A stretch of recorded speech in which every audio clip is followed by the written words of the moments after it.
하나님과 사람 사이에 가장 큰 차이가 있다면 아마도 이제 사람은 사람을 볼 때 외모를 그리고 또 외적인 조건을 보고 판단하지만 하나님은 언제나 한결같이 중심을 보신다라는 것입니다. 우리가 배운 대로 야고보 사도는 상당히 직설적입니다. 그런데 이 직설적인 사람들도 가만히 보면은 자기보다 힘이 없고 약한 사람들 앞에서는 그렇게 직설적으로 표현하지고 야단치기도 하고 말을 함부로 하지만 그러나 일단 자기보다 힘이 있고 자기보다 강한 사람 앞에서는 굽신거리는 것이 인간입니다. 그래서요, 좀 있어 보이면 인사하는 각도가 달라지죠. 그리고 뭐 없어 보이면은 대충 인사하는 그런 모습들을 많이 보게 됩니다. 그런데 이 야고보 사도의 위대함은 그는 일반 사람과 정반대였다라는 것입니다. 그는 부자들을 향하여 신랄하게 비판합니다. 부자들을 정말 미워하냐라고 생각할 정도로 강경 입장을 취합니다. 부자들 입장에서는 왜 야고보는 나만 미워할까 이렇게 생각됐을 것입니다. 왜 그랬을까요? 우리는 함께 오늘 말씀을 통해서 야고보를 통해서 주시는 하나님의 메시지가 무엇인지 귀를 기울이기를 바라는 것입니다.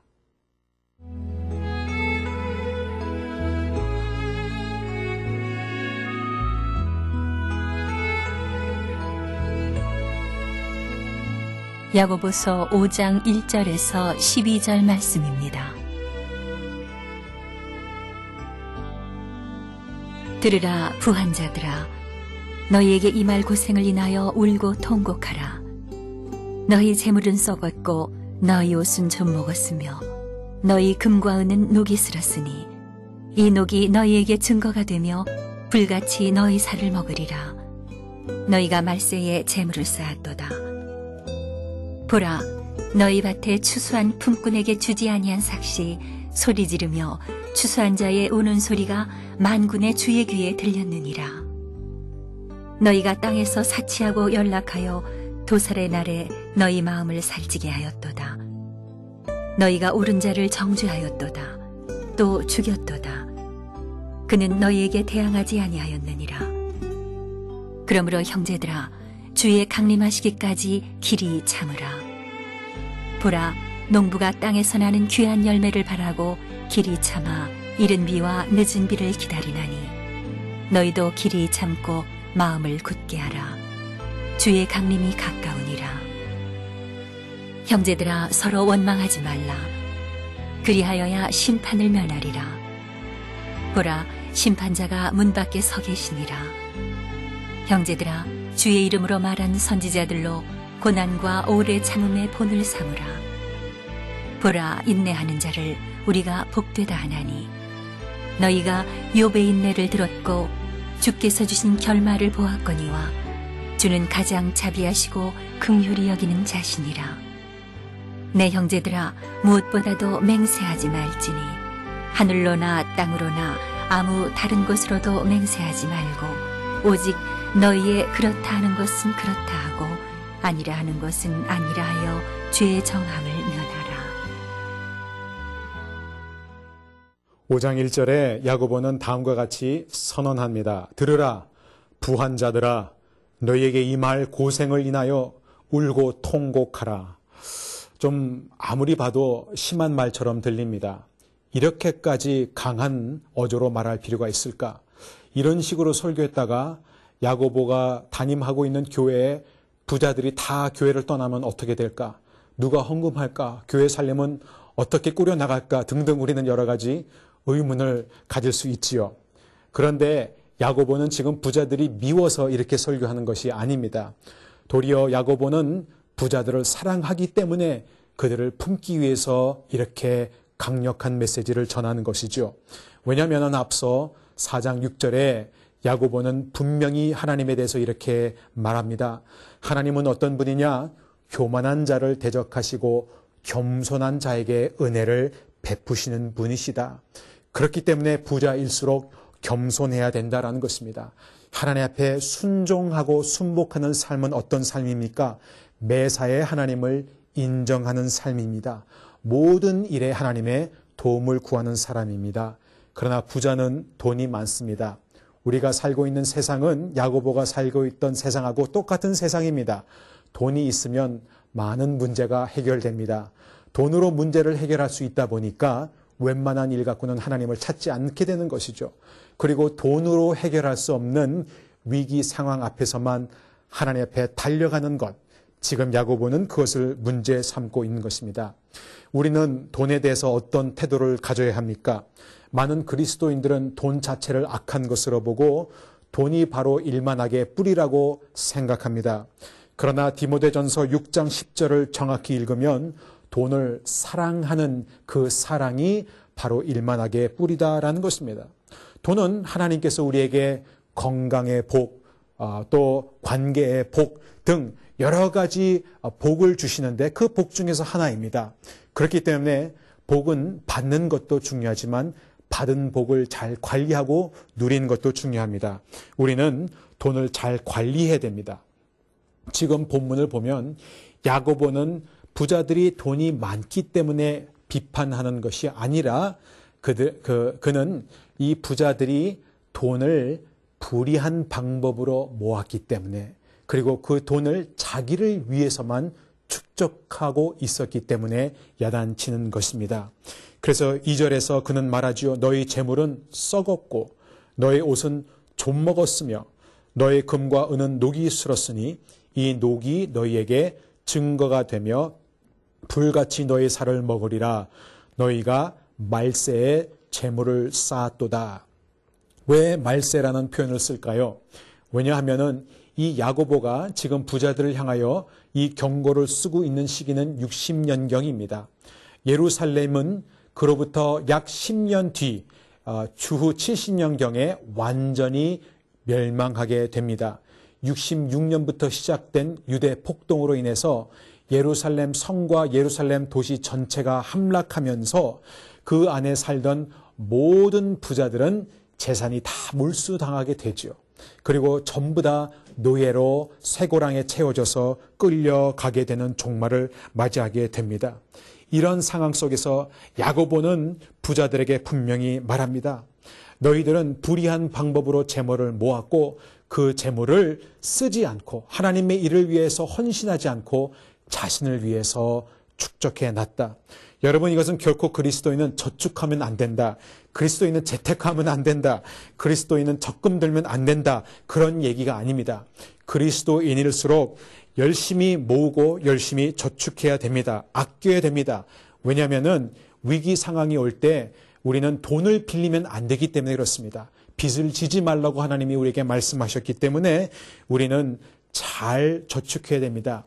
그러나 돈을 잘 모으는 것보다 더 중요한 것은 돈을 잘 쓰는 것입니다.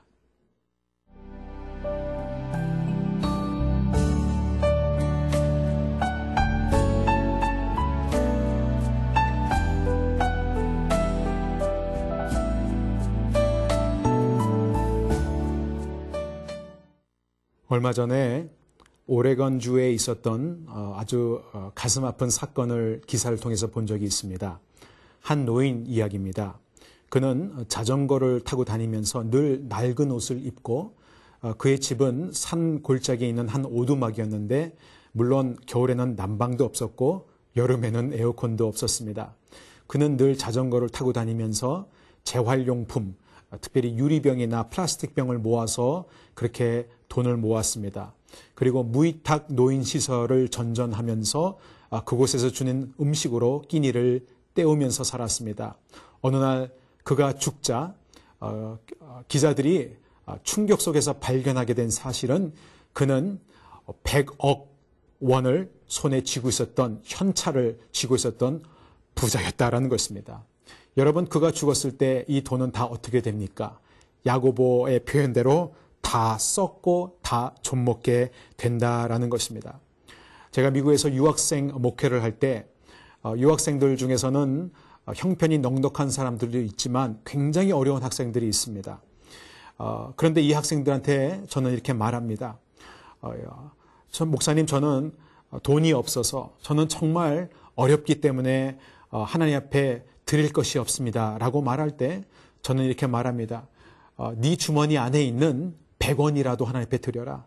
내 주머니 안에 있는 500원이라도 하나님께 드려라. 그것이 바로 하나님께 드리는 온전한 11조 온전한 예물이다. 여러분, 그렇습니다. 액수가 중요한 것이 아니라 우리가 가진 그 작은 것을 하나님께 드리는 것이 중요하다는 것입니다. 우리가 열심히 모아야 되고 열심히 저축해야 되지만 우리 은행 잔고가 얼마 정도 쌓아져야 우리가 비로소 하나님의 일을 할 수 있습니까? 아닙니다.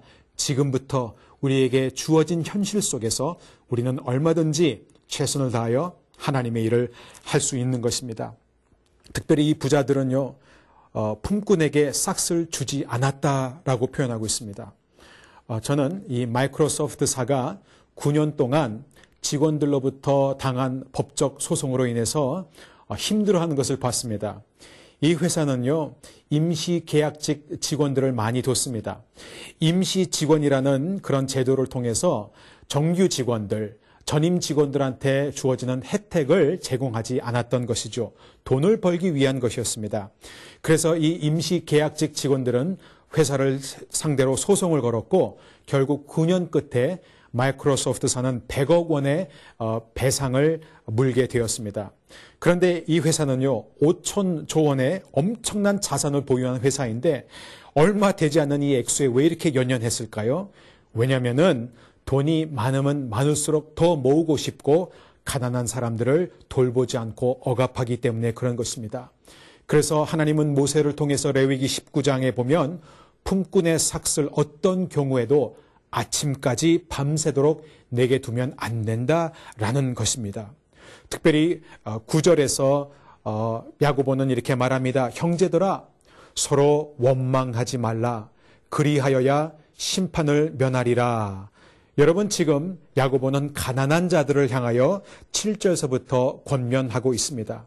이 가난한 자들을 향하여 8절에서 너희는 길이 참아라. 마음을 굳게 하여라. 왜냐하면은 주께서 곧 오실 것이다 라고 합니다.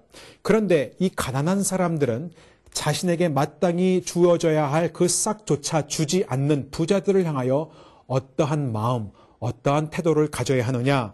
야고보는 단호하게 말합니다. 설사 그들이 너에게 불의를 행했다 할지라도 원망하지 말아라. 비방하지 말아라 라는 것입니다.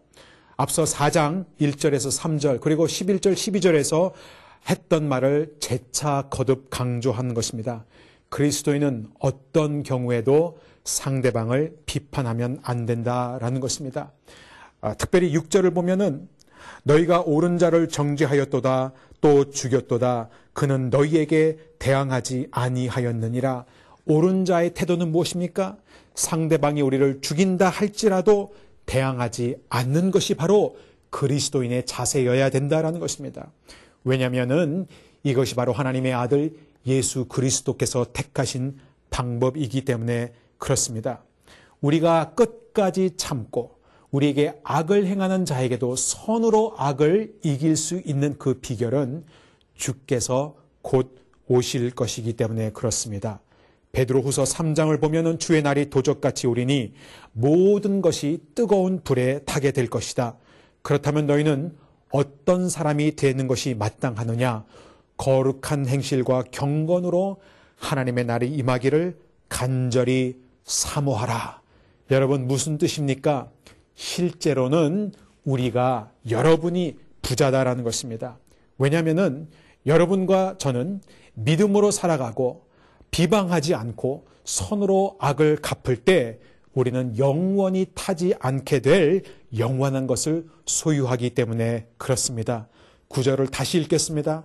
형제들아, 서로 원망하지 말라. 그리하여야 심판을 면하리라. 사랑하는 여러분, 오늘 하루도 우리가 하나님께서 주신 모든 물질을 열심히 아끼면서 또한 주어진 여건 속에서 하나님의 일을 잘 감당하고 물질을 잘 사용하고 더 나아가 우리에게 불의를 행한 사람들, 또 부자들, 또 악한 사람들을 향하여 원망하는 것이 아니라 끝까지 참고 이 참음을 통하여 비방하지 않음을 통하여 심판을 면하고 영원히 불에 타지 아니할 하늘나라의 상급을 누적하고 축적하는 하루가 되기를 주님의 이름으로 축원합니다. 기도하겠습니다. 사랑하는 주님, 오늘 말씀을 통해서 절대 무슨 일이 있어도 상대방을 원망하고 비방하면 안 된다라는 사실을 일깨워 주심을 감사합니다. 하나님 아버지, 형제 눈 속에 있는 티를 보는 저희들 되지 않게 하시고 항상 우리 자신 안에 있는 들보를 보는 저희들 되게 하여 주옵소서. 우리 몸 안에 거하는 정욕을 날마다 주님 앞에 내어놓고 회개하는 저희들 되게 하여 주시고, 주님이 오시는 그 날까지 영원히 불에 타지 않을, 썩지 않을, 쇠하지 않을 하늘나라의 생명과 재물을 쌓는 믿음의 삶을 살게 하여 주옵소서. 예수님의 이름으로 기도드립니다. 아멘.